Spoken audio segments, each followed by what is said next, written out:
सच्चों जी संगत जी दर्शन करते पे जे डेरा बाबा घूमन शाह का इत्थे 1744 संबंध 13 पौ नूं उस रब दे पुरुष का जन्म होया सीगा जिसने फिर आके संसार का कल्याण किया सीगा। यही वो जगह सीगी जिथे कहा जाता वा कि बंसी राम या रामू खत्तरी के घर अग लगी सी ते बाबे घूमन शाह ने एक पानी के छिट्टे नाल अग बुझाती सीगी।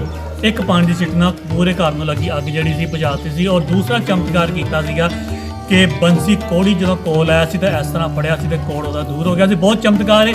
बख्तावर माई जिहड़ी सीगी लखे वट्टू की माँ जिहड़ी सीगी उन्हें जो आके पैर फड़े कि मेरा पुत फांसी लगता पिया वा ते कुछ करो तो फिर बाबा घूमन ने क्या सीगा कि जा तेरा पुत बरी हो जाऊगा। अगले दिन ही जो पेशी तो बरी हो गया तो फिर माता बख्तावर ने 7,500 एकड़ जिहड़ी सीगी ये भौं जिहड़ी सीगी बाबा घूमन शाह नूं दान करती सीगी। ते ये बहुत लम्मा तो बड़ा चौड़ा इतिहास है बाबा घूमन शाह का। और मैं तुहानूं फिर एक दफ़ा रिपीट करता जावां कि असीं सच बोलना है, सच दसना है। जो भी स्थान है जिस भी कंडीशन च असीं उही दसने। और पाकिस्तान दे विच इन्हां स्थानां दी बहुत ही मंदे हाल ने, बहुत ही बुरी इन्हां दी स्थिति है। और गुरुद्वारे आउण, मंदिर आउण, मड़ियाँ आउण, समाधियाँ आउण 90% जड़ियाँ वा टैट एरिया हो गई वा या लोगों ने कब्जे कर लिया या कब्जे हो गए ने या वो इस कगार से ने। और दूसरा सब तो दूजी जी एक दुख भरी एक कह सकते हैं स्टोरी है कि उन्होंने लोगों ने सोने के लालच में उन्होंने स्थानों का जोड़ा असी टोए मार मार के कि इतने सोना निकलूगा सोने के निकले। और उन्हों का रहिंदी खोंदी कसर भी उन्होंने पूरी करती हुई है। वो एक तरीक सीगी, इतिहास सीगा, पाकिस्तान का विरसा सीगा। जिथे जिथे भी ये जगह है सी चाहिए सीगे उत्थों के लोग शऊर वाले इन्हां दी केयर करते, इन्हां दा रिस्पैक्ट करते। ये पवित्र स्थान जिहड़ा हुंदा वा या धार्मिक स्थान जिहड़ा हुंदा वा वो किसी भी धर्म का होवे, चाहे किसी सिख का होवे, चाहे किसी मुस्लिम का होवे, चाहे किसी हिंदू का होवे, उहदी रिस्पैक्ट उस तरह ही की जानी चाहिए जिस तरह बंदा आपदे धर्म की ਜਿਹੜੇ पवित्र थावां वा पवित्र स्थान है उन्होंने करता है। बट इतने पाकिस्तान के हर चीज़ वो उल्टे और इतने बड़ी तेज़ी ने चीज़ां जड़ियाँ वा ढाईयां जा रही और गराइयां जा रही उनके कब्जे किए जा रहे हैं क्योंकि महकमा औकाफ के अंडर आउंदी और महकमा औकाफ जिहड़ा वा लस्सी पी के सुत्ता होया वा। और ये कितों ही अख खुली आ ये रब ही जानदा वा। यह जी स्थान है ये भी महकमा औकाफ के अंडर ही सीगी और जो डेरा बाबा घूमन शाह वा और पूरी जमीन भी महकमा औकाफ के अंडर ही आ। और यह सारे जो धार्मिक स्थान है जोड़े महकमा औकाफ में चाहिए कि इन्हों की रिपेयर किया जाए। इन्हों बेशक इतने कोई भी रहे बट इन्हों रिपेयर किया जाए, इन्हों रीइंस्टॉल किया जाए ताकि जोड़े ने दर्शक किसी का भी आके दिल ना इतने दुखे। तो आ देखो जी समाज सी उन्होंने समाज सी जोड़े इस थान के सेवा काश उदासी पंथ के साधु थे। आके देखो इसका की हाल होता है।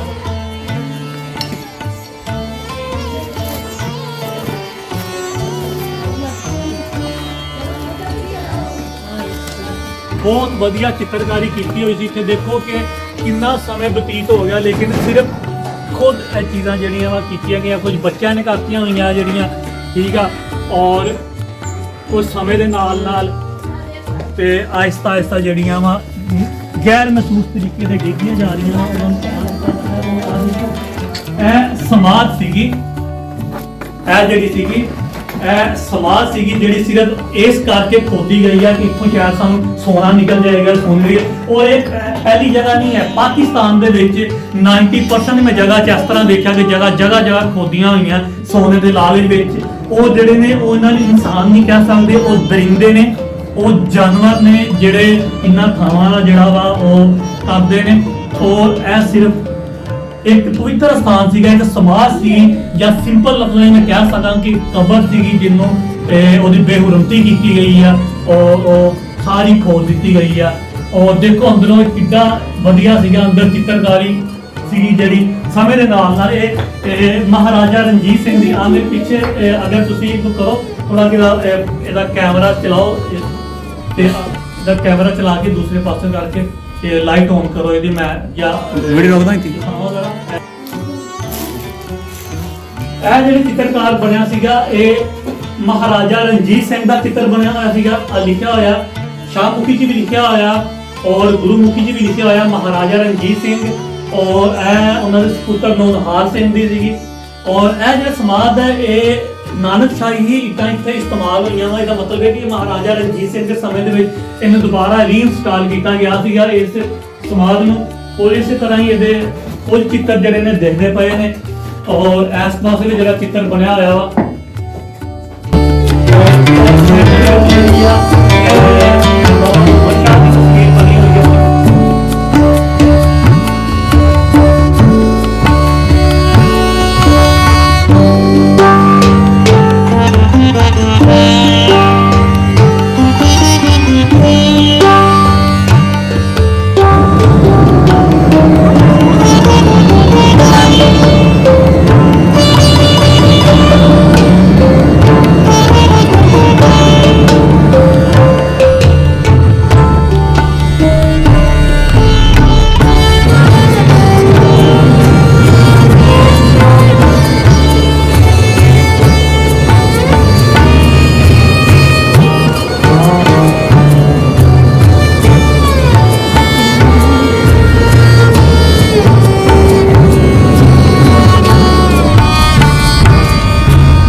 ਸੰਗਤ ਜੀ ਤੁਸੀਂ ਵੇਖਦੇ ਪਏ ਜੇ ਕਿ ਇਹ ਕਿੱਡੀ ਵਧੀਆ ਇੱਥੇ ਚਿੱਤਰਕਾਰੀ ਕੀਤੀ ਸੀਗੀ, ਜਿਹੜੀ ਹੁਣ ਸਮੇਂ ਦੇ ਨਾਲ ਨਾਲ ਜਿਹੜੀ ਲੁਪਤ ਹੁੰਦੀ ਜਾ ਰਹੀ ਹੈ। ਉੱਤੇ ਆ ਜੋ ਲਿਖਿਆ ਹੋਇਆ ਇਹਦਾ ਵੀ ਹੁਣ ਸਹੀ ਸਮਝ ਨਹੀਂ ਆ ਰਹੀ ਕਿ ਕੀ ਸ਼ਬਦ ਜਿਹੜੇ ਉਚਾਰੇ ਹੋਏ ਸੀਗੇ। ਸਾਰੀ ਸਮੇਂ ਦੇ ਨਾਲ ਨਾਲ ਇਹਦੀ ਸੇਵਾ ਕੇਅਰ ਨਾ ਹੋਣ ਦੇ ਕਾਰਨ ਸਾਰੀ ਹੁਣ ਢਹਿ ਢੇਰੀ ਹੁੰਦੀ ਜਾ ਰਹੀ ਹੈ।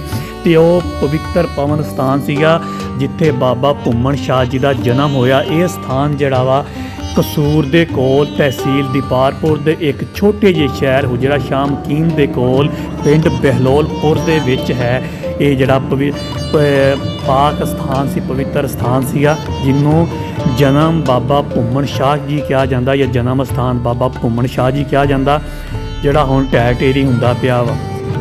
2 ਵਿਸਾਖ 1740 ਸੰਬੰਧੀ ਸਵੇਰ ਨੂੰ ਇਸੇ ਥਾਂ ਤੇ ਚੌਧਰੀ ਹੱਸਾ ਰਾਮ ਤੇ ਮਾਤਾ ਰਾਜੋ ਭਾਈ ਦੇ ਘਰ ਜਦੋਂ ਇਸ ਸੂਰਜ ਦੀ ਪਹਿਲੀ ਕਿਰਨ ਦਾਈ ਭਾਗੋ ਦੇ ਪਈ, ਜਿਹੜੀ ਅੱਖਾਂ ਤੋਂ ਅੰਨੀ ਸੀ ਤੇ ਉਹ ਪਲ ਵਿੱਚ ਹੀ ਸੁਜਾਖੀ ਹੋ ਗਈ।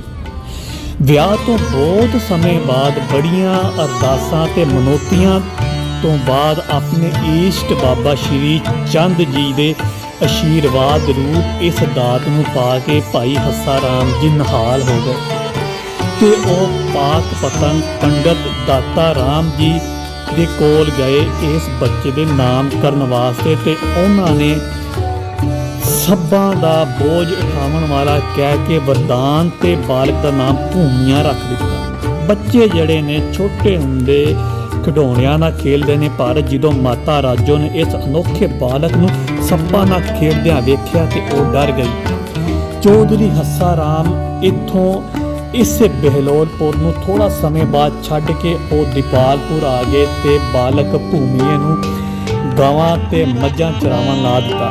ਪਰ ਬਾਲਕ ਭੂਮੀਏ ਦਾ ਜਿਹੜਾ ਮਨ ਸੀਗਾ ਸਦਾ ਆਪਣੇ ਈਸ਼ਟ ਬਾਬਾ ਸ਼੍ਰੀ ਚੰਦ ਦੀ ਭਗਤੀ ਵਿੱਚ ਲੱਗਿਆ ਰਹਿੰਦਾ ਸੀ ਤੇ ਉਹ ਜੰਗਲ ਵਿੱਚ ਵੀ ਇੱਟਾਂ ਤੇ ਰੋੜਿਆਂ ਦਾ ਥੰਮ ਬਣਾ ਕੇ ਬਾਬਾ ਸ਼੍ਰੀ ਚੰਦ ਜੀ ਦਾ ਸਰੂਪ ਸਮਝ ਕੇ ਉਹਨਾਂ ਦੀ ਬੰਦਗੀ 'ਚ ਲੱਗੇ ਰਹਿੰਦੇ। ਮਾਤਾ ਜੀ ਜਿਹੜਾ ਵੀ ਲੰਗਰ ਚੱਖਣ ਵਾਸਤੇ ਦਿੰਦੀ ਤੇ ਬਾਬਾ ਭੁੰਮਣ ਜੀ ਉਹ ਰਾਹ ਜਾਂਦਿਆਂ ਨੂੰ ਉਹ ਲੰਗਰ ਚਖਾ ਦਿੰਦੇ ਤੇ ਆਪ ਨਾ ਖਾਂਦੇ। ਇੱਕ ਵਾਰੀ ਰਾਮੂ ਖੱਤਰੀ ਦੇ ਘਰ ਅੱਗ ਲੱਗੀ ਤੇ ਬਾਬਾ ਭੁੰਮਣ ਜੀ ਨੇ, ਜਿਹੜੇ ਉਦੋਂ ਅਜੇ ਜ਼ਿਆਦਾ ਵੱਡੇ ਨਹੀਂ ਸੀਗੇ, ਇੱਕ ਪਾਣੀ ਦੇ ਛਿੱਟੇ ਨਾਲ ਹੀ ਅੱਗ ਪਹੁੰਚਾਤੀ ਤੇ ਲੋਕਾਂ ਨੂੰ ਪਤਾ ਲੱਗ ਗਿਆ ਕਿ ਇਹ ਜਿਹੜਾ ਬੱਚਾ ਹੈ ਇਹ ਕੋਈ ਰੱਬ ਦੀ ਰੂਹ ਨੇ।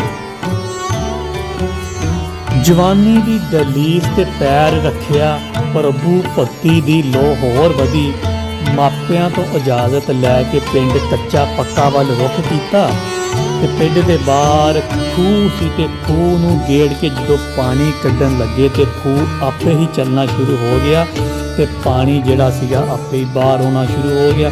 ਆਲੇ ਦੁਆਲੇ ਦੇ ਲੋਕਾਂ ਨੇ ਜਦੋਂ ਇਹ ਚਮਤਕਾਰ ਵੇਖਿਆ ਤੇ ਉਹਨਾਂ ਨੇ ਇੱਕ ਛੱਪੜ ਬਣਾ ਦਿੱਤਾ। ਗੁਰਬਾਣੀ ਦਾ ਫਰਮਾਨ ਏ, ਗੁਰ ਬਿਨ ਗਿਆਨ ਨਾ ਹੋਵੇ ਭਾਈ ਰੇ, ਪੁੱਛੋ ਬ੍ਰਹਮੇ ਨਾਰਦੇ ਵੇਦ ਵਿਕਾਸ ਹੋਏ। ਸ੍ਰਿਸ਼ਟੀ ਦੇ ਇਸ ਅਟਲ ਨਿਯਮ ਨੂੰ ਨਿਭਾਉਣ ਲਈ ਪਾਕ ਪਤਨ ਵਿੱਚ ਜਦੋਂ ਉੱਥੇ ਉਦਾਸੀ ਪੰਥ ਦੇ ਮਹਾਨ ਸੰਤ ਬਾਬਾ ਪ੍ਰੇਮ ਦਾਸ ਜੀ ਦੀ ਸ਼ਰਨ ਵਿੱਚ ਗਏ, ਜਿਨ੍ਹਾਂ ਇਸ ਮਹਾਨ ਆਤਮਾ ਨੂੰ ਸ਼ਾਹਾਂ ਦਾ ਸ਼ਾਹ ਆਖ ਕੇ ਭੁੰਮੇ ਤੋਂ ਭੁੰਮਣ ਸ਼ਾਹ ਦਾ ਨਾਂ ਰੱਖ ਦਿੱਤਾ। ਗੁਰੂ ਬਾਬਾ ਪ੍ਰੀਤਮ ਦਾਸ ਕੋਲੋਂ ਆਗਿਆ ਲੈ ਕੇ ਤੇ ਕੁਤਬਕੋਟ ਆ ਗਏ, ਜਿਹਨੂੰ ਹੁਣ ਭੁੰਮਣ ਸ਼ਾਹ ਕਿਹਾ ਜਾਂਦਾ, ਤੇ ਇੱਥੇ ਆ ਕੇ ਲੰਗਰ ਚਖਾਉਣਾ ਸ਼ੁਰੂ ਕਰ ਦਿੱਤਾ। ਇਹ ਉਹੀ ਉਹ ਸਥਾਨ ਸੀਗਾ ਜਿੱਥੇ ਬਾਬਾ ਭੁੰਮਣ ਸ਼ਾਹ ਦਾ ਜਨਮ ਅਸਥਾਨ ਤੋਂ ਥੋੜਾ ਹੀ ਦੂਰ ਇਹ ਜਿਹੜਾ ਪਿੰਡ ਵਾ, ਇਹ ਪਿੰਡ ਵੀ ਦੀਪਾਲਪੁਰ ਦੇ ਲਾਗੇ ਹੀ ਆਉਂਦਾ ਹੈ। ਅੱਜ ਕੱਲ੍ਹ ਇਹ ਜਿਹੜਾ ਪਿੰਡ ਵਾ ਵੰਡ ਤੋਂ ਬਾਅਦ ਫਿਰ ਇੱਥੋਂ ਦਾ ਜਿਹੜਾ ਸੰਤ ਸੀਗਾ ਉਹ ਇਸੇ ਜਗ੍ਹਾ ਨੂੰ ਚੱਕ ਕੇ ਇੰਡੀਆ ਦੇ ਵਿੱਚ ਹਰਿਆਣਾ ਦੇ ਇੱਕ ਜ਼ਿਲ੍ਹਾ ਸਰਸਾ ਦੇ ਕੋਲ ਇੱਕ ਪਿੰਡ ਸੰਗਤ ਸਾਧਾ ਵਿੱਚ ਚਲੇ ਗਏ ਤੇ ਉੱਥੇ ਜਾ ਕੇ 13 ਪੋਹ ਨੂੰ ਮਹਾਪਰਿਨਿਰਵਾਣ ਦਿਵਸ ਤੇ ਮੇਲਾ ਲਾਉਣਾ ਸ਼ੁਰੂ ਕਰ ਦਿੱਤਾ। ਜਿੱਥੇ ਬਹੁਤ ਦੁਨੀਆ ਦੇ ਲੋਕ ਜਿਹੜੇ ਆਉਂਦੇ ਨੇ, ਤੇ ਤੁਸੀਂ ਸਕਰੀਨ ਤੇ ਉਹ ਜਿਹੜਾ ਇਹ ਮੰਜ਼ਰ ਇੱਕ ਸਾਈਡ ਤੇ ਵੇਖਦੇ ਪਏ ਜੇ ਕਿ ਇੰਡੀਆ ਦੇ ਵਿੱਚ ਬਾਬੇ ਭੁੰਮਣ ਸ਼ਾਹ ਦਾ ਜਿਹੜਾ ਡੇਰਾ ਬਣਿਆ ਹੋਇਆ ਵਾ, ਉੱਥੇ ਕਿੰਜ ਲੰਗਰ ਚੱਲ ਤਿੰਨਾ ਸੰਸਾਰ ਦੁਨੀਆ ਆਉਂਦੀ ਹੈ। ਜਦਕਿ ਇਹ ਜਿਹੜਾ ਵਾ ਅਸਲ ਨੀਗਾ, ਅਸਲ ਜਿਹੜਾ ਬਾਬਾ ਭੁੰਮਣ ਸ਼ਾਹ ਦਾ ਡੇਰਾ ਵਾ ਉਹ ਪਿੰਡ ਭੁੰਮਣ ਸ਼ਾਹ ਦੇ ਵਿੱਚ। ਇਹ ਜਿਹੜਾ ਵਾ ਜਨਮ ਬਾਬਾ ਭੁੰਮਣ ਸ਼ਾਹ ਸੀਗਾ ਬਹਿਲੋਲਪੁਰ, ਔਰ ਦੂਜਾ ਪਿੰਡ ਭੁੰਮਣ ਸ਼ਾਹ ਜਿੱਥੇ ਬਾਬਾ ਭੁੰਮਣ ਸ਼ਾਹ ਦਾ ਉਹਨਾਂ ਦਾ ਸਮਾਧ ਹੈ ਉੱਥੇ। ਔਰ ਜਿਹੜਾ ਇੰਡੀਆ 'ਚ ਇਹ ਜਿਹੜਾ ਤੁਸੀਂ ਦੇਖਦੇ ਪਏ ਜੀ ਇਹ ਬਣਿਆ ਹੋਇਆ ਵਾ, ਇਹ ਉਹਦੀ ਕਾਪੀ ਹੈ ਕਿ ਉਹ ਜਿਹੜੇ ਇੱਥੋਂ ਦੇ ਮਹੰਤ ਸੀਗੇ ਉਹਨਾਂ ਨੇ ਫਿਰ ਜਾ ਕੇ ਵੰਡ ਤੋਂ ਬਾਅਦ ਇਹ ਸ਼ੁਰੂ ਕਰਤਾ ਇੰਡੀਆ ਦੇ ਵਿੱਚ।